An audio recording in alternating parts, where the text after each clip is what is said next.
This right here, cross my heart and hope to die, is one of my favorite topics that we have ever discussed here on the YouTube channel. Now, it's no secret that the Vancouver Canucks have a franchise center in Elias Pettersson. He's a 100-point guy, he's 24 years old, he's so good, so talented, just incredible.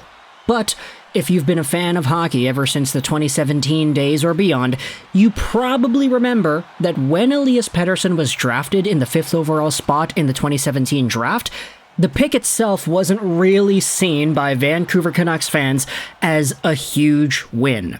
Now, I guess you could say it's a win now because, hey, the Canucks got a first-line guy, 5th overall. I mean, you kind of have to get good players at 5th overall, but the fact that they didn't get a bad one, that's good. They got a really good player, in fact. But back in this time frame in 2016-17, Elias Pettersson was projected to be going a lot later by a bunch of outlets. McKenzie had him at 7, McKeen's had him at 11, Future Considerations had him at 8, and a bunch of other outlets had him in the teens, some even pushing into the 20s. Now, Elite Prospects doesn't have them all because these scouting reports are from 6 years ago, but it was a really common idea that said that Elias Pettersson, this lanky, skinny Swede who was a center but not really that heavy, could probably be available somewhere at the 10, 11, 12 range. So when Vancouver picked him over the guys that were supposed to go in this spot, like Cody Glass or Gabe Vilardi, Canucks fans were pretty ticked off, but lo and behold, it was a good pick.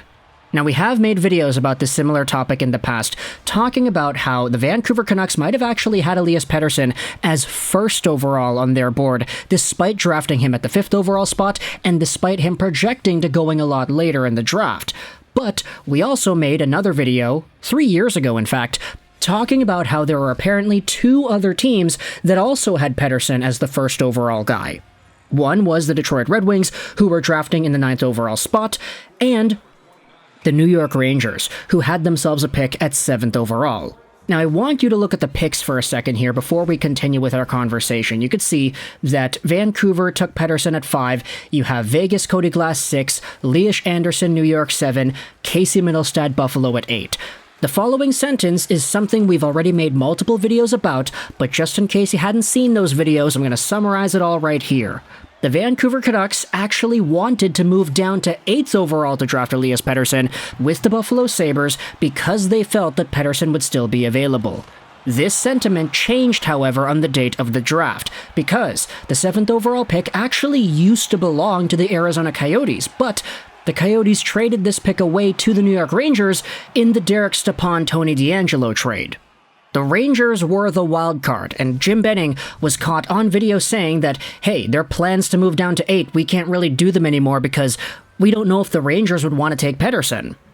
Let's go over onto a few beat writers of the Rangers back from this time frame. This is what Ryan Mead said all the way back in 2019. He is the host of the Blue Shirts Breakaway podcast. He's got 30,000 followers on Twitter. He's made a few tweets about this in the past as a Rangers beat reporter, but quick shout out to Cody Glass, whom the Rangers certainly had ranked ahead of Elias Anderson, but will never ever admit it.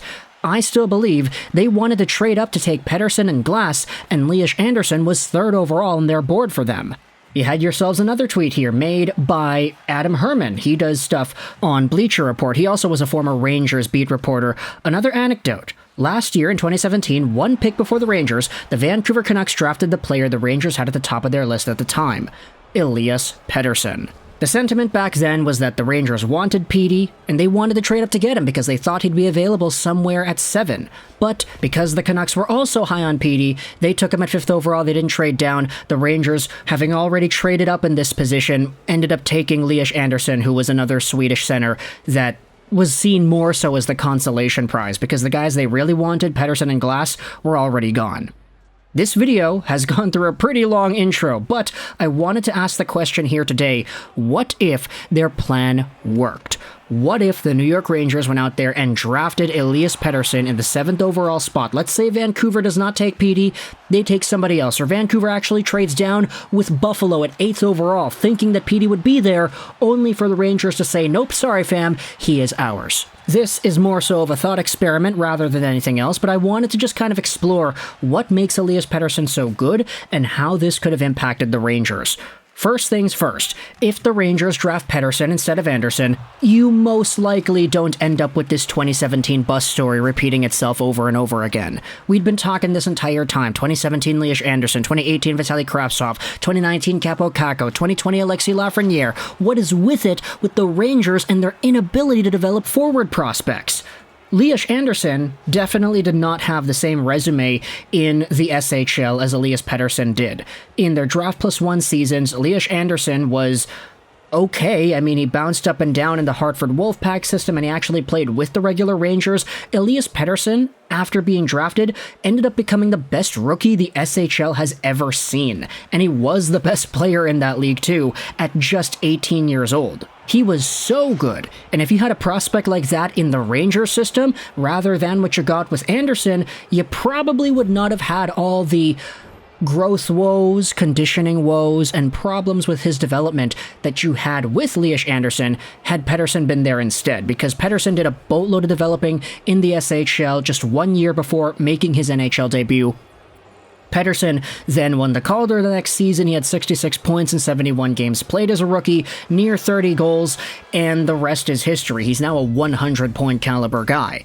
Had the New York Rangers had the luxury of just having this guy develop in Europe and then bringing him over to the team for 2018-19, then you wouldn't have all the discourse about how they fumbled some of these picks. Sure, 2018-19, you still had Kravtsov drafted the prior season. You could say that was a pretty botched development path as well.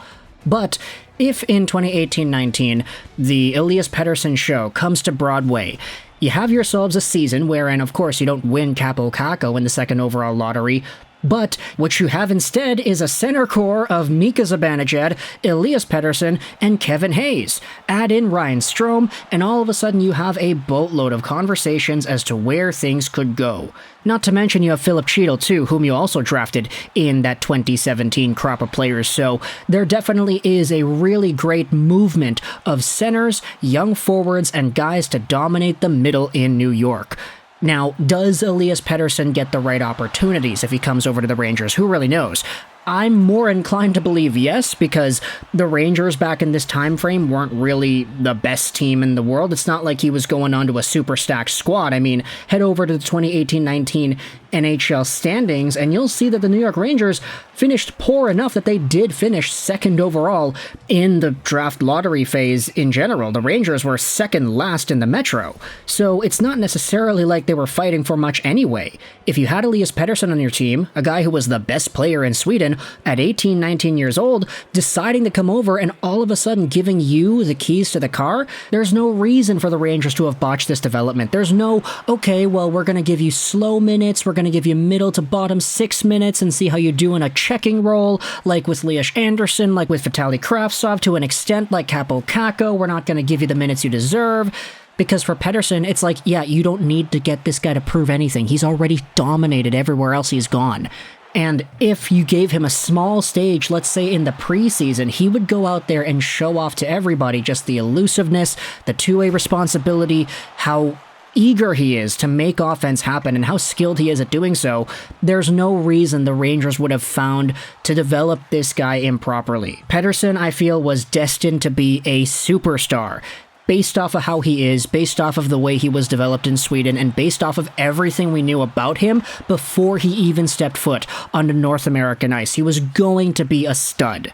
And so for the Rangers, sure, if you have this guy on your team, you're not finishing as poorly to get Kaapo Kakko second overall in 2019. You're not probably finishing in the position to get Alexis Lafreniere first overall in 2020. And even still, that was such a crapshoot in the first place because a play-in series loser ended up winning Lafreniere in the lottery. It was really strange.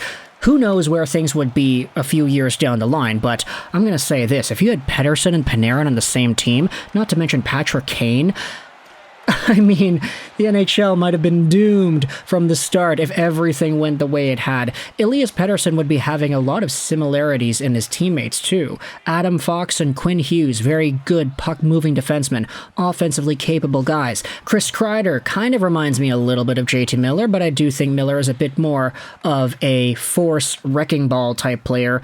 Of course, Panarin is super skilled. You can't really go out there and match anybody of his caliber there, but if you have a team that has Pettersson, Panarin, Patrick Kane, Tarasenko, Kreider, Zibanejad, and Adam Fox at its disposal, plus the goaltending of Igor Shesterkin, the Rangers might have already won a cup had they drafted Petey instead of Anderson.